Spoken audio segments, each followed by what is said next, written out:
Before we get into the heart of it, let's take a moment to understand what this journey is really about. The twin flame path isn't your average love story. It's not about romance in the way we've been taught to see it. This connection is a mirror, a divine, soul deep mirror, reflecting everything within us that still needs healing, truth, and transformation. It's intense, it's beautiful, and at times, it's painfully slow. But there's one question that echoes in so many hearts on this journey, especially from those who identify as the divine feminine. Why does the divine masculine awaken so slowly? Why does it feel like they're always one step behind? Why do they seem stuck in avoidance while you've been diving deep, healing, growing, awakening? At first, this delay might seem like resistance or even rejection. But what if I told you there's a deeper reason behind it? One that's not only spiritual, but rooted in real soul level dynamics that stretch across timelines and lifetimes? Let's explore this together, not from a place of blame or frustration, but from clarity, compassion, and truth. Because once you understand what's really going on beneath the surface, everything begins to make sense. Number one, the divine masculine is wired to protect first, heal later. At the core of masculine energy lies a deep instinct: protect. Before anything else, before connection, before healing, before intimacy, the masculine seeks safety, but not in the way the feminine does. While the feminine searches for emotional safety, the masculine often seeks external safety: structure, stability, control. This means that when the twin flame connection activates, it throws the divine masculine into unfamiliar territory. It disrupts their sense of control.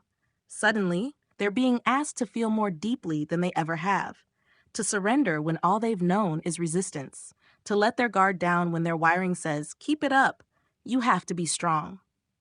The divine feminine, on the other hand, is more naturally attuned to emotional depth. She flows with feelings. She's used to carrying emotional weight. So when the twin flame bond stirs the soul, she moves inward fast. She feels everything. She starts healing right away. But for the masculine, it's different. That intense love, that soul recognition, it doesn't just feel beautiful. It feels threatening to the identity he's built, to his carefully constructed world. And because his instinct is to protect, he often does the only thing he knows. He pulls back. He goes silent. He hides behind logic, distractions, even other relationships. Not because he doesn't care, but because caring that deeply feels dangerous when he hasn't yet built the internal safety to hold it. What he's really doing isn't running from you. He's trying to run back to something familiar, something that doesn't challenge him so much, something that doesn't feel like it's going to crack him wide open. And this is why it can feel like he's awakening slower. But really, he's not behind. He's just wired to build walls first, and slowly, brick by brick, learn how to take them down. That process, it takes time, it takes pain, it takes a level of honesty most people spend a lifetime avoiding. And yet he does it, quietly, slowly, but he does it. Number two, the masculine's wounds are often buried under layers of silence. One of the biggest reasons the divine masculine's awakening appears slower is because his pain is often buried deep, like really deep. And not only is it buried, but it's also hidden behind silence. We live in a world that hasn't made it safe for men, or masculine energies in general, to express vulnerability. From a young age, the message is loud and clear: be strong, don't cry, suck it up, keep moving. So instead of learning how to sit with pain, many masculine energies learn how to suppress it, to avoid it, to deny it altogether. And when they can't deny it anymore, they numb it through work, habits, relationships, distractions, anything to avoid going inward. By the time they meet their divine feminine, these wounds have been layered over with so much silence, they barely even know they exist. So when this connection arrives, the kind that makes them feel again, it shakes everything. It stirs emotions they've never let themselves process. It brings up grief they thought they'd buried. And instead of rising up to meet those feelings, their first instinct is often to shut down. But here's what most don't see. Beneath that shutdown is a soul screaming for healing. His silence isn't emptiness. It's full of echoes: old pain, shame, regret, fear. And before he can awaken, he has to listen to those echoes. He has to stop running long enough to hear what they're trying to say. This is hard, especially when you've spent your whole life being told not to feel. So yes, it looks slower, but only because the masculine starting point is often further from his heart. He's been trained to think, not feel, to do, not be, to provide, not receive. But awakening can't be forced. It happens when the soul is ready to face itself. And for the divine masculine, that means slowly peeling back those layers of silence, sitting with discomfort, admitting the truth, feeling what he spent years avoiding. And once he starts, truly starts, his growth becomes unstoppable. Number 3, he's unlearning the false masculine. First, another hidden reason why the divine masculine's awakening is slower: he has to unlearn the false version of masculinity before he can even begin embodying the true one. We're talking about generations of conditioning here. A cultural blueprint that told him to equate worth with power, to see vulnerability as weakness, to believe that leading meant dominating, that emotion made him soft, that love made him less of a man. This false masculinity is not just a mindset, it's an identity. And for many divine masculines, it's all they've ever known. So when awakening begins, it's not just a spiritual journey, it's a full identity collapse. Everything he thought made him a man starts to crumble. And that's terrifying. Imagine realizing that the way you've been showing up in the world isn't actually you. That the image you've worked so hard to maintain is rooted in fear, not truth. That everything you were taught about strength is the very thing holding you back from real love. This level of dismantling doesn't happen overnight. The divine feminine often awakens into softness, into more feeling, more truth, more heart. But the divine masculine? He often awakens through destruction, through breakdown, through losing things, relationships, careers, identities, until he's finally raw enough to rebuild from soul. And that rebuilding starts with remembering what true masculinity looks like: presence, integrity, emotional strength, grounded leadership, conscious love. But first, he has to let go of the performance, the act, the armor. This takes courage, this takes time, this takes pain. And that's why his awakening moves slower. Not because he doesn't care, not because he's not growing, but because he's dismantling lifetimes of lies before he can even begin to step into truth. So if it seems like he's behind, remember, he's doing deep reconstruction. He's not just learning how to awaken, he's unlearning everything that told him he couldn't. Number 4, his journey is more internal than it seems. Let's talk about something that doesn't get said enough. The divine masculine is often awakening long before you see any signs of it. Just because he's quiet doesn't mean he's not feeling. Just because he's distant doesn't mean he's not processing. Just because he's not talking about it doesn't mean he's not transforming. The masculine journey is often hidden, subtle, internal. It's easy to think nothing's happening because he doesn't share his process the way the feminine does. He may not post about it, talk about it, or even admit it to himself sometimes. But the fire is there, quiet, steady, burning beneath the surface. He questions himself. He questions the connection. He questions everything he thought he knew about love, life, and identity. But instead of opening up, he retreats. Why? Because opening up would mean revealing his mess. And for someone who's been taught to be the provider, protector, and pillar, being messy feels like failure. So he hides the chaos.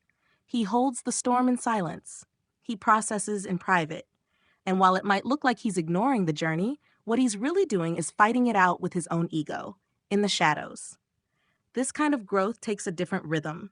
It's not linear, it's not visible, but it's deep. Think of it like a seed. When a seed starts to grow, it doesn't burst through the soil immediately.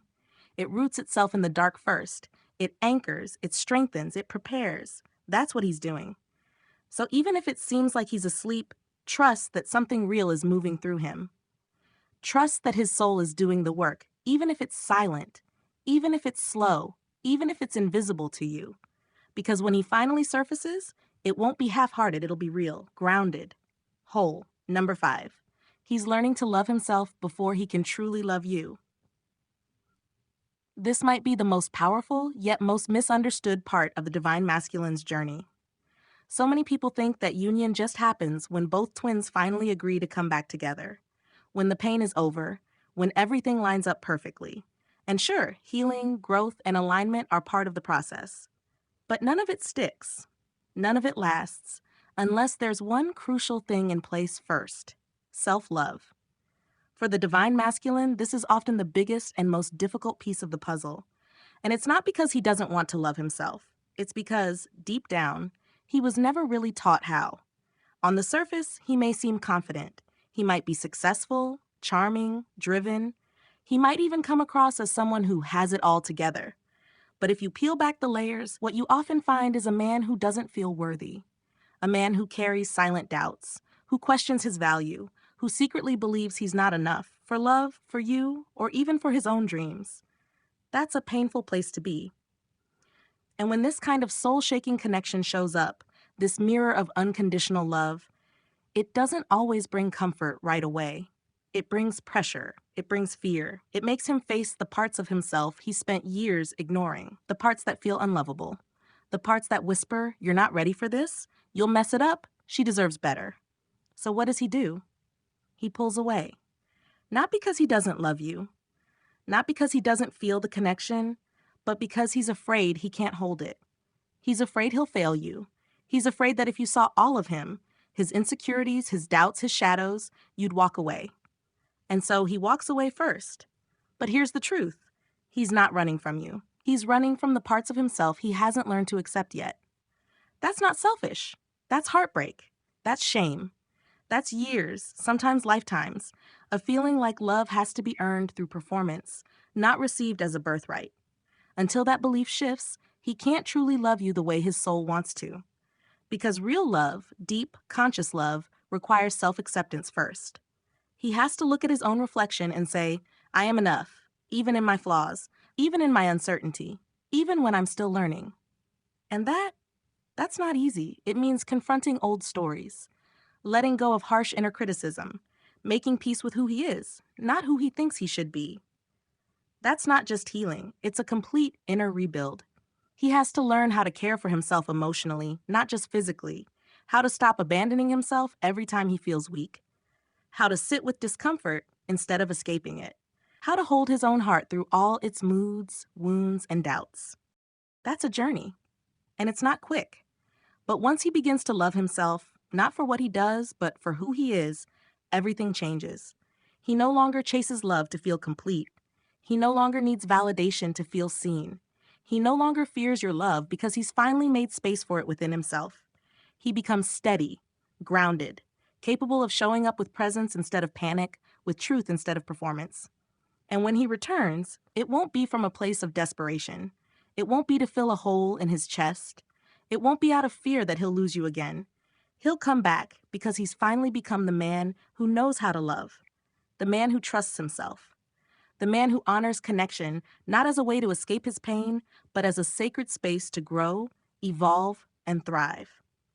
That's why this part of the journey takes time, because without self-love, no relationship, no matter how divine, can stay balanced. But when he reaches that inner place of wholeness, he won't just love you, he'll choose you, from a place of strength, from a place of truth, from a heart that finally knows what it means to be full and free.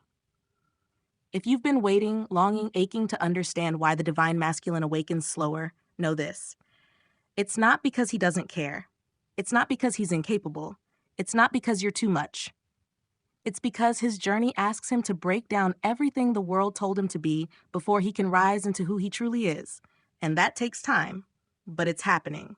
Even if you can't see it, even if he hasn't told you, even if it feels hopeless. The masculine awakening is a quiet revolution, and when it finally blooms, it brings something sacred. A man who's not just awakened, but devoted, conscious, present, and whole. So keep trusting, keep aligning, keep growing. Because everything you've been waiting for, it's already unfolding. Slowly, silently, surely. And when the time is right, he'll meet you there. Not as a half-built version of himself, but as the divine masculine he was always meant to become.